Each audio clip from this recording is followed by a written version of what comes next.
Hi, this is Weyes Blood, and you're listening to 89 FM, the Radio Rock.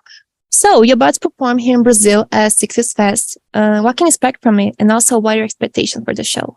I mean, I'm really excited. I feel like it's been a long time coming. I've always wanted to play a show in Brazil. I think you can expect it to be pretty ethereal and like lit, quite literally, with some crazy lights. But yeah, I think it'll just be really fun to finally make it down there. Great. And you said this is your first time in Brazil, right? What do you know about your country? And also what is it like? How is your connection with the Brazilian fans? I mean, I talk to them online for sure. But I feel, like I'm a huge fan of Tropicalia. I love the music. I love the food. There are a lot of informative things from Brazil for me. And since we are the biggest rock radio over here, I want to know, what are your rock and roll inspirations? Like you mentioned before, the Doors, I think. And what other names to that? I love the Doors. I love the Kinks.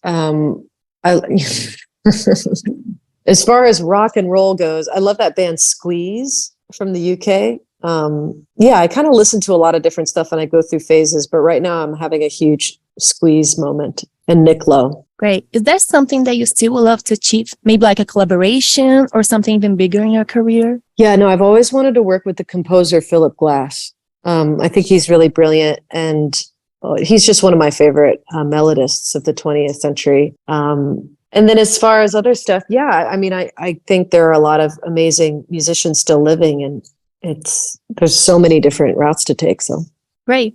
And your last two albums received a lot of critical acclaim and a great public response. How was your reaction to all of this?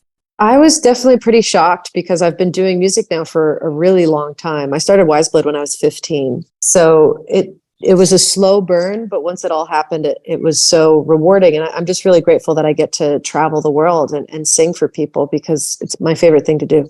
It's awesome. And you recently recorded the classic When You're Smiling that was performed before like icons as Frank Sinatra and Billie Holiday. And I assume it's a huge honor to you to be now the voice behind it. So how was the experience for you? Yeah, it was really, really wonderful. I'm a huge Billie Holiday fan, and I love standards, and they're a big influence for me. And I also think that show is really meaningful, and the story of Anne Frank is really important. Great. And lastly, I want to know, what are the next steps for you? Well, right now I'm working on the final record of my trilogy, and I don't want to jinx it by saying too much, but there's a lot of, it's a very extroverted record, and I've been having a lot of fun writing it. I'm just going to tour until the end of the year, basically, and then get back in the studio.